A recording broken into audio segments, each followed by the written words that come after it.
Hello bachcho, welcome to the Chemistry with Sachin. And today's topic is chemical reactions and equations of class 10th science.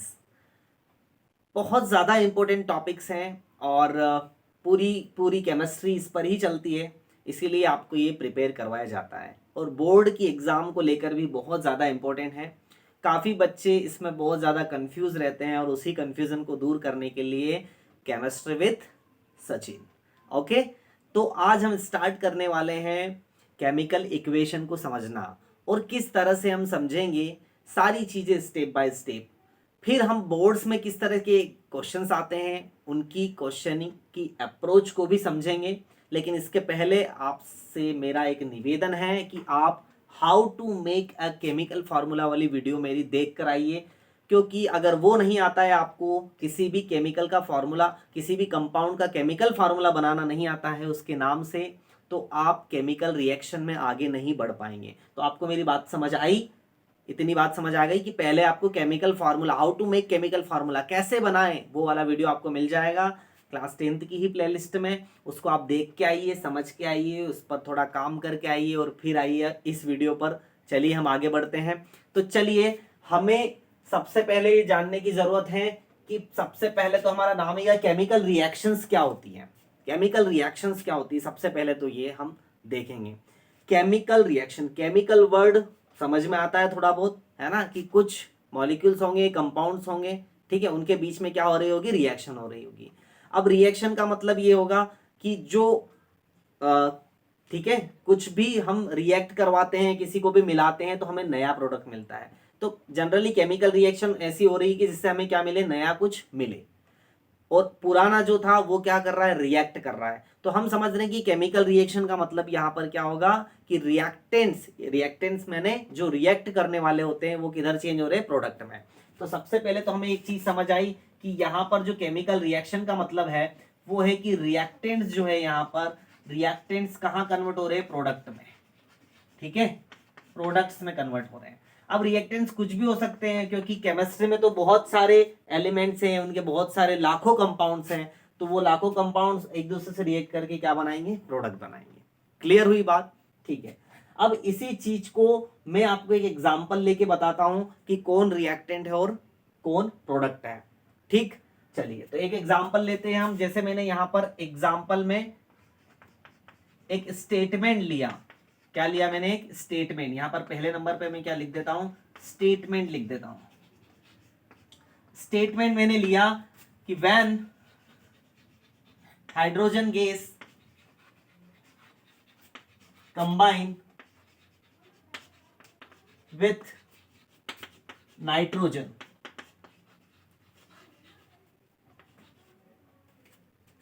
To form ammonia.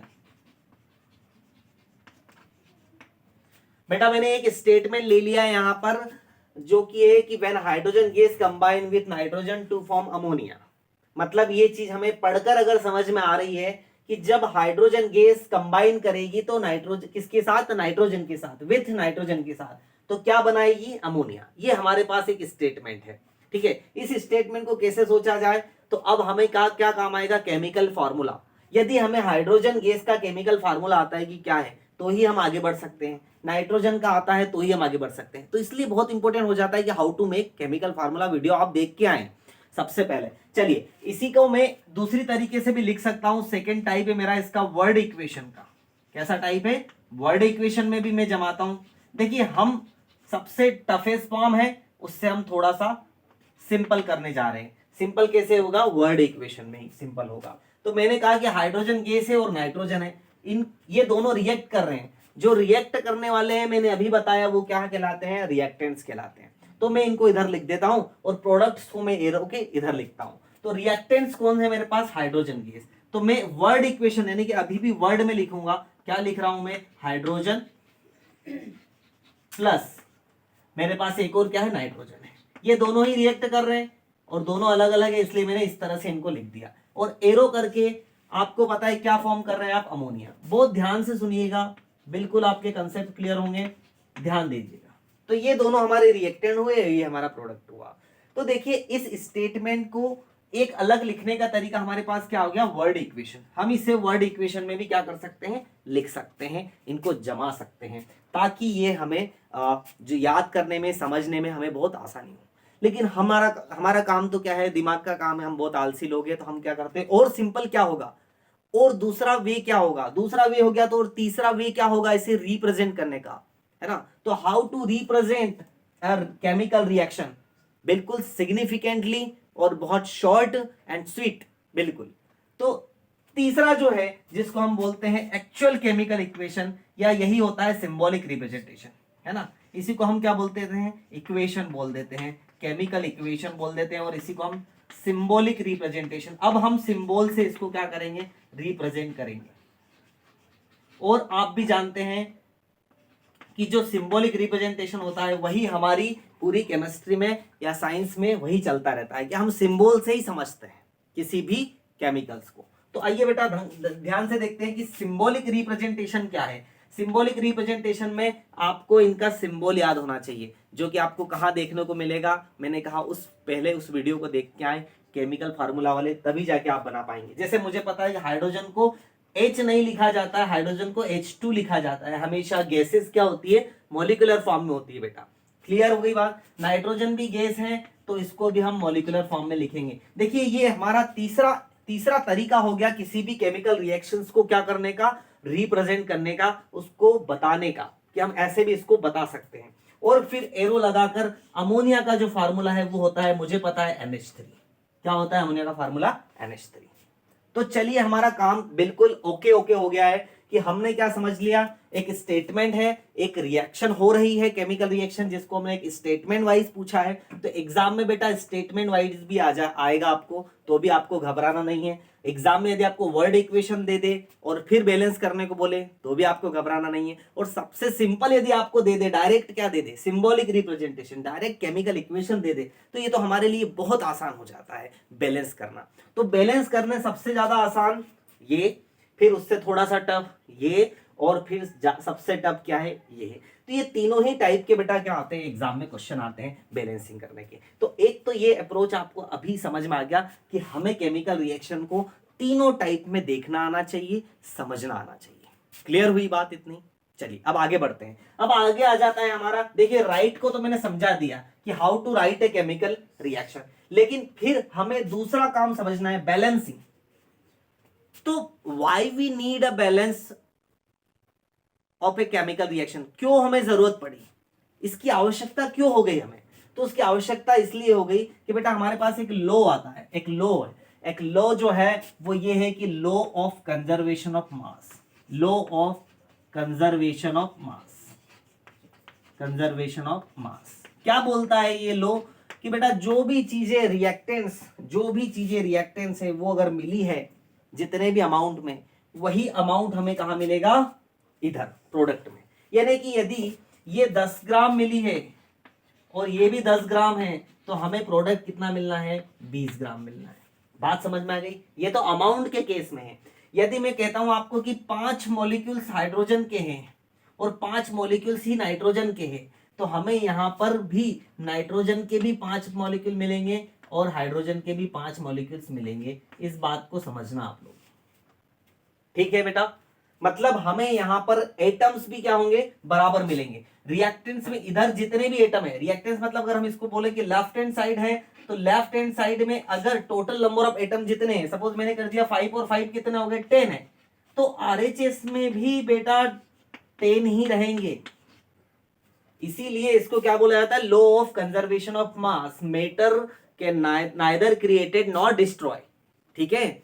But exception है, कुछ nuclear reactions में ऐसा होता है कि कुछ amount में, और अमाउंट बहुत ही कम होता है, बहुत स्लो होता है, ठीक है। तो उस केस में थोड़ा सा कम हो जाता है, बट जनरली जो रिएक्शन हम देखते हैं ऐसे हैं। तो why we need a balance chemical equation, क्योंकि इधर और इधर की हमें क्या करने हैं, बराबर करने हैं।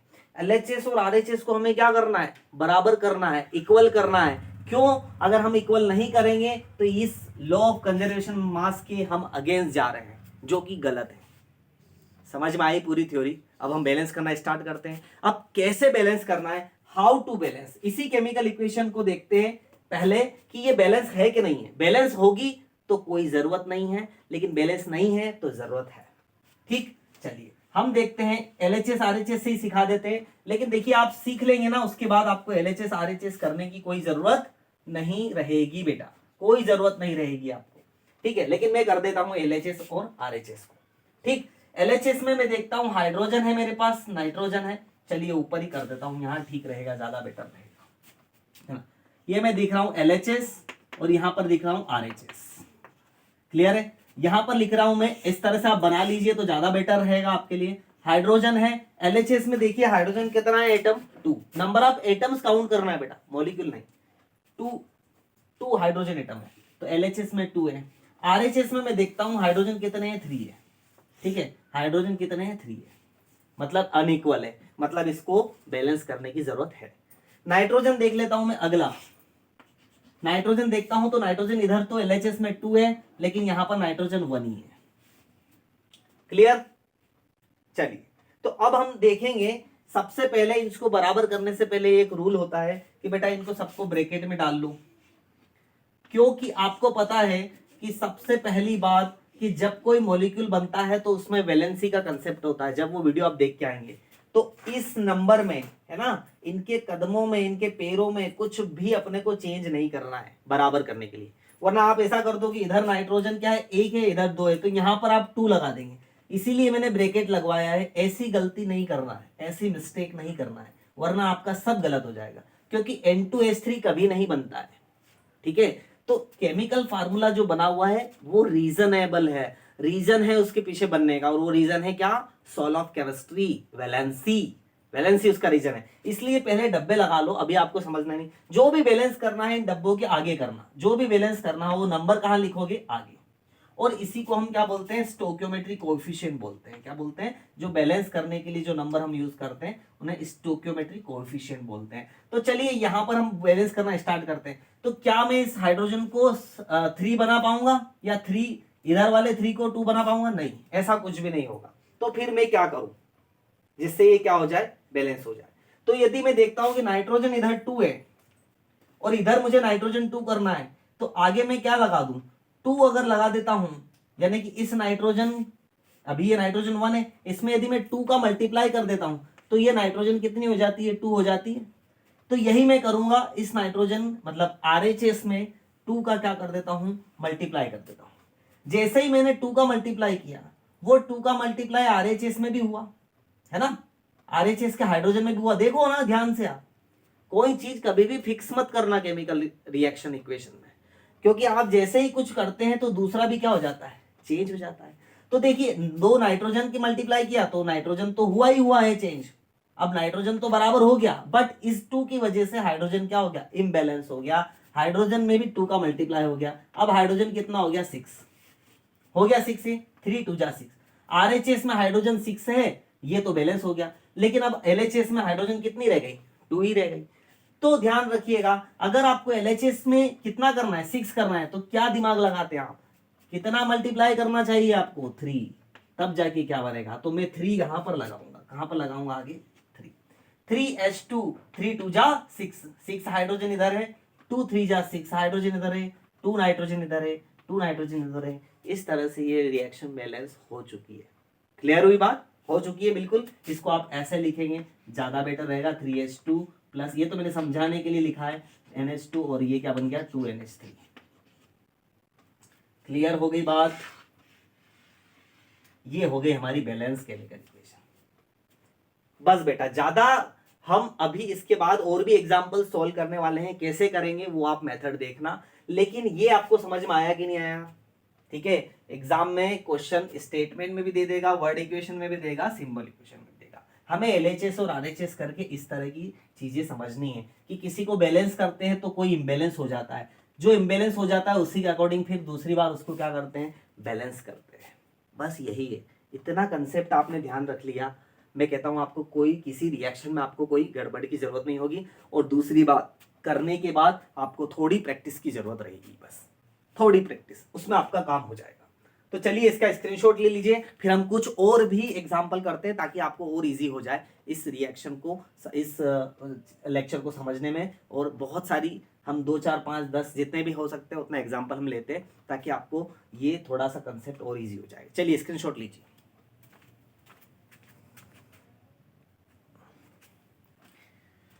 चलिए बेटा आइए, तो अब आपके सामने और भी बहुत प्यारे एग्जाम्पल है जिसको हम बैलेंस करने का कोशिश करेंगे। और आपको पता है ना कि ये है मेरा थर्ड वाला टाइप है जिसमें मैं डायरेक्ट आपको क्या बहुत इजी वे में आपको क्या हो जाएगा, ये बैलेंस हो जाएगा। क्योंकि आपको दिख रहा है ना कि इधर एलिमेंट Mg कितना है 1 है, इधर भी Mg कितना है 1 है, इधर ऑक्सीजन कितना है 2 है, लेकिन इधर ऑक्सीजन क्या है 1 है।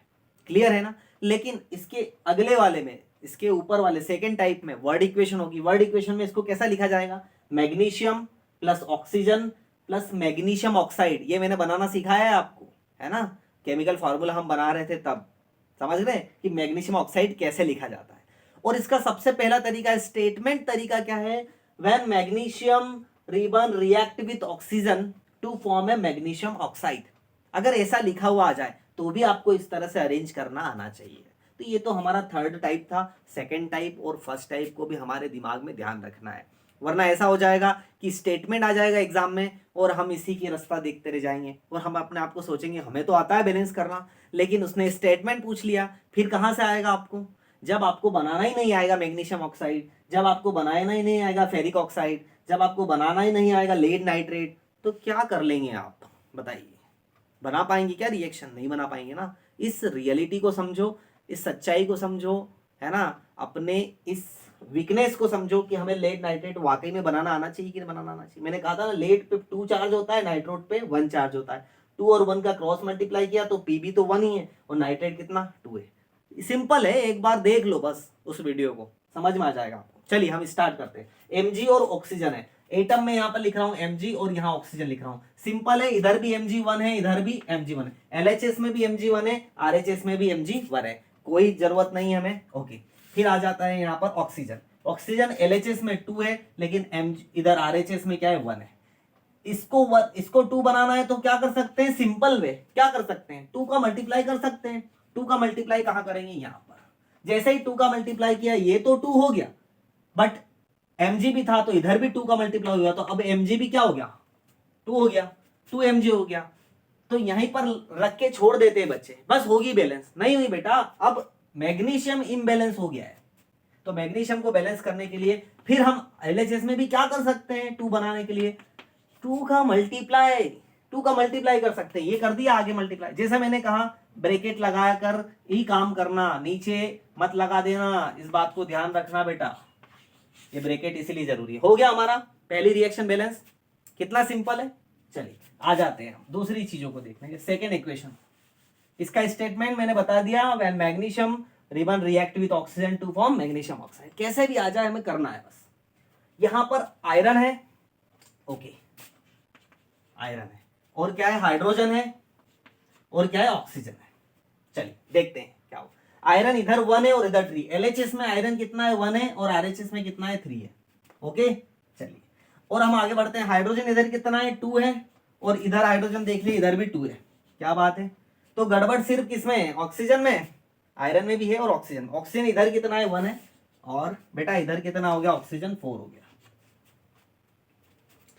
ठीक है, तो सबसे पहले मैं बता रहा हूं, इस तरह की कंफ्यूजिंग चीजों में सबसे पहले आप शुरुआत करें ऑक्सीजन से, ऐसा मेरा मानना है। बहुत सारे मैंने क्वेश्चंस किए, इसलिए देखो मैं शुरुआत कर देता हूं ऑक्सीजन से। ऑक्सीजन को बैलेंस करना है, 4 है RHS में, LHS को मैं 4 बनाना चाह रहा हूं, LHS में कितनी है 1 है, तो इस पूरे मल्टीप्लाई को क्या करूंगा मैं 4 का मल्टीप्लाई करूंगा तो मेरे पास आ जाएगी ऑक्सीजन 4। अब कुछ बच्चे क्या करेंगे, इस 4 को यहां पर डालेंगे। बेटा नहीं, इस 4 को यहां नहीं लिखना, क्योंकि H2O का मॉलिक्यूल क्या हो जाएगा, गड़बड़ आ जाएगा। इसीलिए मैं कहता हूं कि इस पर क्या लगा लो, ब्रैकेट लगा लो। आपको नहीं सूझ पड़ रही है तो ब्रैकेट लगा लो।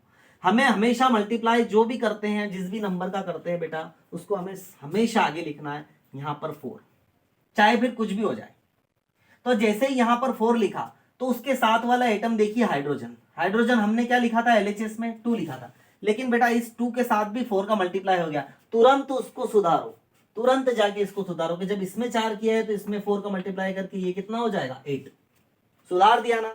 तो अब हमारी देखो, अब देखो ऑक्सीजन तो हमारी बैलेंस हो गई, लेकिन हाइड्रोजन इम्बैलेंस हो गया। हाइड्रोजन कैसे इम्बैलेंस हो गया वो देखते हैं हम। हाइड्रोजन LHS में 8 है और इसका RHS में क्या है 2 है। तो RHS में 2 है बेटा, तो इसको यदि हमें जी क्या बनाना है, 8 बनाना है तो टेबल सिखाई ना मैडम ने, 2 1 जा 2, 2 2 जा 4, 2 3 जा 6, 2 4 जा 8, तो 2 का हम 4 में मल्टीप्लाई करेंगे तो 8 आएगा, मतलब हमारी ये भी। अब 4 का मल्टीप्लाई कहाँ करना है, RHS में, RHS में H इधर है, ये 4 का मैंने क्या कर दिया, मल्टीप्लाई कर दिया, तो 4 2 जा 8 हो गया, 4 2 जा 8, हाइड्रोजन भी बैलेंस, 4 ऑक्सीजन हो गए, 4 ऑक्सीजन भी बैलेंस हो गए, क्लियर है। चलिए अब लास्ट बचा है आयरन, आयरन RHS में 3 है लेकिन LHS में 1 है, सिंपल बात है यार, इधर का 3 बनाना है तो 3 से क्या कर दो, मल्टीप्लाई कर दो, तो जैसे ही इसको 3 से मल्टीप्लाई किया, कहाँ करना है, यहाँ पर, तो ये भी आयरन 3, देखो आयरन 3, 4 2 जा 8 हाइड्रोजन, 4 2 जा 8 हाइड्रोजन, और 4 ऑक्सीजन, 4 ऑक्सीजन, हो गई हमारी बैलेंस, हो गई, बोलो, हो गई ना, कितनी सिंपल थी ये रिएक्शन, है ना। अब ये स्टेटमेंट में आ जाए, when iron react with water to form a ferric oxide and hydrogen gas, इसी को हमें इसमें बनाना आना चाहिए, दैट्स इट। चलिए नेक्स्ट देखते हैं, लेड नाइट्रेट, देखिए अब इसको हम बना लेते हैं, यहाँ पर वापस से ऐसे लिख लो, देखो ये अभी बनाने की जरूरत है, लेकिन मुझे बनाने की जरूरत नहीं है ये टेबल, ये इसलिए आपको बनाने की जरूरत है कि अभी आप गलती कर देंगे, ठीक है, जब आपको प्रैक्टिस हो जाएगी तो आप ऐसे ही मन से ही बना लेंगे, है ना। तो लेड है, पीबी है, नाइट्रेट है, ठीक है, और ठीक है आई है और के, देखिए लेड यहाँ पर 1 है, यहाँ पर भी 1 है, 1 है 1 है, कोई बात नहीं। नाइट्रेट यहाँ पर देखिए NO3, हम अलग अलग लेके भी कर सकते थे बेटा, है ना, नाइट्रोजन को अलग लेते, ऑक्सीजन को, तो बात एक ही होती, लेकिन मैं यहाँ पर साथ में ले रहा हूँ, 2 नाइट्रेट है, पूरा पूरा यहाँ पर भी 2 का मल्टीप्लाई है नाइट्रेट में, देखो तो सेम हो गई चीजें, ऐसी आप देख लिया करें एग्जाम्पल में ना, तो यहाँ भी 2 नाइट्रेट है, यहाँ भी 2 नाइट्रेट, कोई बात नहीं। अब यहाँ पर हम देखते हैं, अरे मैंने तो क्या कर दिया, मैंने तो इसको बैलेंस ही लिख दिया ना, है ना, सॉरी, बैलेंस ही कर ही दिया था मैंने, है ना, पोटेशियम नाइट्रेट, ओके ठीक है।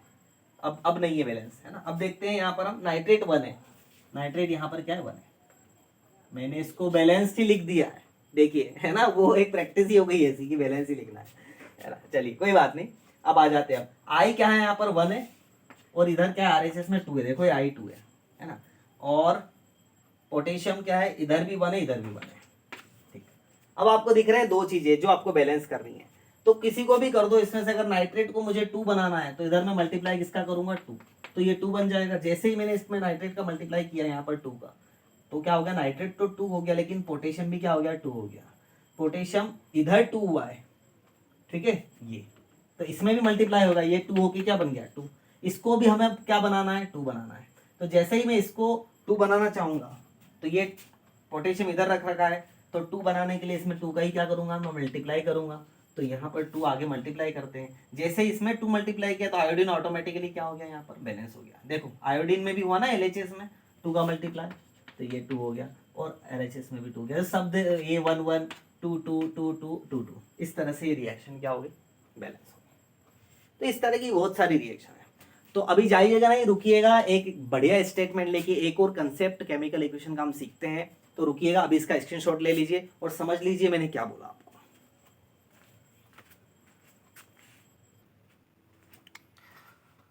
तो चलिए बच्चों, इस तरह के स्टेटमेंट आ जाते हैं और आप घबरा जाते हो कि क्या करें, है ना, तो इसके लिए आपको बेसिक कंसेप्ट याद होने जरूरी है।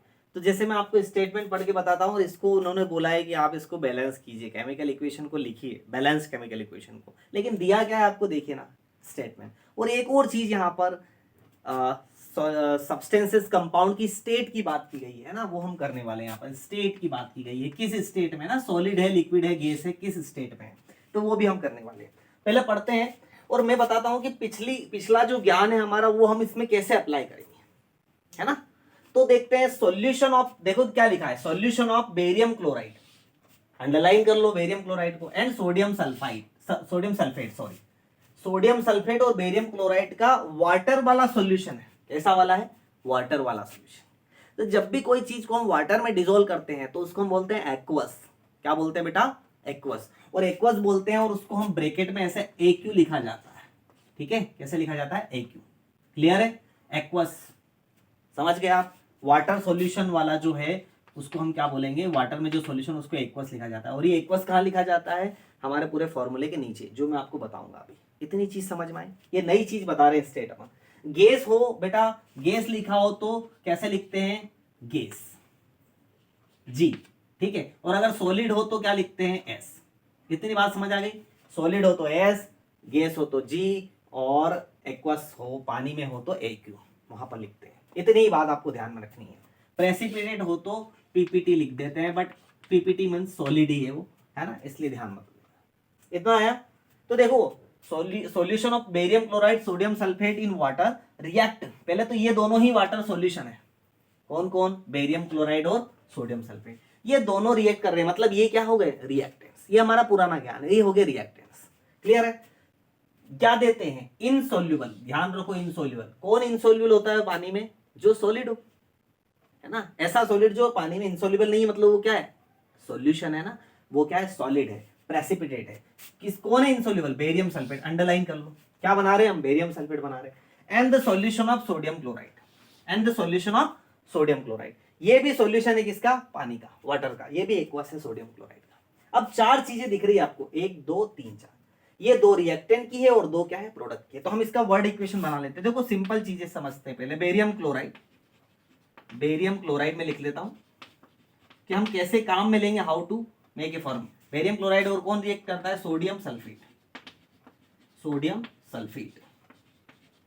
क्लियर है? तो क्या बनाएगा हमारे पास? Insoluble barium chloride. ये अभी लिख लो सिर्फ barium chloride, barium sulphate, sorry, barium sulphate. और क्या बना है हमारा? Sodium chloride. क्या लिख रखा है? Sodium chloride. बात आ गई ना बेटा? पहले स्टेटमेंट लिखा था, फिर मैंने क्या लिख दी? Word equation. अब हमें आसान हुआ क्या लिखना है इसका? Symbolic representation. ये टाइप 2, ये टाइप 1 और ये टाइप 3। इसी के लिए मैंने समझाने की कोशिश की थी। अब देखो, ये बेरियम क्लोराइड कैसे लिखना सीखोगे आप? बेरियम के लिए क्या यूज करते हैं? Ba। ठीक है, ये आप कहां से सीखोगे? अब मैं इसका डिटेल नहीं बताऊंगा, वो वीडियो वहां देख लेना। बेरियम 2+ शो करता है, क्लोराइड क्या करता है? 1 करता है। इसलिए ये 2 हो गया, क्रॉस मल्टीप्लाई करेंगे 2, ये 1, इस तरह से क्या हो जाएगा? BaCl2। मतलब बेरियम क्लोराइड को हम क्या लिखते हैं बेटा? BaCl2। ठीक है, BaCl2 कैसा है? सॉल्यूशन है किसमें? पानी में। तो हम यहाँ ब्रैकेट में क्या लिख देंगे? AQ, aqueous. क्लियर है? प्लस। आगे बढ़ते हैं, sodium sulphate. Sodium sulphate, sodium होता है Na, सल्फेट होता है SO4, इसका होता है 2-, इसका होता है 1। क्रॉस मल्टीप्लाई करेंगे तो क्या बनेगा? Na2। देखो मैं यहाँ लिख रहा हूँ Na2 SO4, तो क्या रहेगा? 1 ही रहेगा। बन गया सोडियम सल्फेट। कितना आसान है बनाना, जब वो वीडियो देख लोगे तो। एक्वस, ये भी क्या है? एक्वस है। फिर हम एरो लगा देते हैं और यहां पर आ जाते हैं हम आगे बेरियम सल्फेट पर। बेरियम Ba होता है, सल्फेट SO4 होता है, ये भी 2 है, ये भी 2 है। सिंपलेस्ट रेशियो में हमारे पास बेरियम सल्फेट बनेगा तो BaSO4। ये कैसा है बेटा? इनसोल्यूबल है, इसलिए एक्वस नहीं लिखेंगे, क्या लिखेंगे? सॉलिड। कि अभी जो मिला है हमें किस फॉर्म में मिला है? सॉलिड फॉर्म में मिला है। ठीक। और आगे आ जाते हैं सोडियम क्लोराइड। तो आपको पता ही है, ये सोडियम है और ये क्लोराइड है, और ये क्या है? एक्वस है ना। क्यों एक्वस है? क्योंकि स्टेटमेंट देखिए, सॉल्यूशन ऑफ सोडियम क्लोराइड बना हुआ है। ये रिएक्शन आपके सामने है बेटा, लेकिन क्या ये बैलेंस है? अभी बैलेंस नहीं है। ये तो आपने सिर्फ स्टेटमेंट के थ्रू ऐसा लिखा हुआ है, ये बैलेंस नहीं है। देखते हैं क्यों बैलेंस नहीं है। क्योंकि अगर आप LHS इक्वल टू RHS करते तो देखिए, Ba यहाँ पर 1 है, यहाँ पर 1 है, ओके कोई बात नहीं। क्लोरीन यहाँ पर 2 है, लेकिन यहाँ पर 1 है। तो देखो, अब मुझे वो LHS RHS बनाने की जरूरत नहीं है। अगर 2 क्लोरीन इधर है LHS में, और अगर मुझे इसको 2 बनाना है, तो इसके आगे में 2 का क्या कर दूंगा? मल्टीप्लाई कर दूंगा। क्लियर? अब जब मल्टीप्लाई कर दिया तो Na भी क्या हो गया? गड़बड़ हो गया। अब इन्हें इधर क्या था? 2 है, तो इधर भी क्या हो गया? ऑब्वियसली बात, Na2 हो गया। सल्फेट इधर 1 है, इधर भी 1 है, तो हो गई बैलेंस। देखते हैं, Ba1, Ba इधर भी 1 है, क्लोरीन 2 है, इधर भी क्लोराइड भी 2 है, सोडियम इधर 2 है, ये 2 का मल्टीप्लाई सोडियम में, SO4 1 है, इधर भी SO4 1 है। हमारी रिएक्शन क्या हो चुकी है? बैलेंस हो चुकी है। इतनी सिंपल रिएक्शन थी, बट थोड़ा सा घुमा के इस चीजों को देखना आना चाहिए आपको। बहुत सारे ऐसे क्वेश्चन आपको मिलेंगे एक्सरसाइज इन टेक्स्ट में, और इस तरह की चीजें आपको सीखनी समझनी आनी चाहिए। क्लियर है मेरी बात? और ये पूरा वीडियो इसी पर था। ठीक है, तो हमने स्टार्टिंग से क्या सीखा? केमिकल रिएक्शन क्या होती है, रिएक्टेंट प्रोडक्ट्स, क्यों इन्हें जरूरत है हमें बैलेंस करने की। ठीक है, क्योंकि ये law of conservation of mass को क्या करेंगी? फॉलो करेंगी। फिर हमने स्टेटमेंट वाइज देखा, फिर वर्ड इक्वेशन वाइज देखा, और फिर सिंबॉलिक रिप्रेजेंटेशन यानी कि एक्चुअल केमिकल इक्वेशन। हमें जब ये दिख जाता है ना, ये सारी इंफॉर्मेशन दे देता है बेटा किसकी? केमिकल रिएक्शन की। इसीलिए हम इस फॉर्म को ज़्यादा यूज़ करते हैं, इसीलिए आपको ये सिखाया जा रहा है 10th क्लास में। क्लियर है? ये सीखना ज़रूरी है आपके लिए, और इसीलिए ये सिखाया जा रहा है, इसलिए बहुत ही इम्पोर्टेंट टॉपिक है। ठीक है, आगे जितने भी एसिड बेस पढ़ेंगे, जितना भी आप पढ़ेंगे, उसमें सब में ये काम आएगा। तो ये सीख लीजिए, प्लीज़ सीख लीजिए। ठीक है, अब सारे क्वेश्चन आप लगाएंगे, है ना? ये मेरी तरफ से आपको होमवर्क है कि सारे क्वेश्चन लगाएंगे आप, इंटेक्स के भी, एक्सरसाइज के, बिना डरे, सब कुछ ध्यान समझ के सोच के। ठीक है, चलिए। तो अगर वीडियो आपको अच्छा लगता है तो आप शेयर कीजिए, अपने दोस्तों को बताइए, जो भी बच्चे आपके हैं, बड़े देख रहे हैं तो बच्चों को बताइए, ताकि आप अच्छे से समझ पाएँ चीज़ों को बहुत अच्छी तरह से। मेरी कोशिश भी यही रहती है कि आप अच्छे से सीखें, समझें इसको, है ना, रटे नहीं, प्लीज़। एंड यहाँ तक वीडियो देखने के लिए thank you so much, and देखते रहिएगा, शेयर करते रहिएगा। Thank you so much again, bye bye.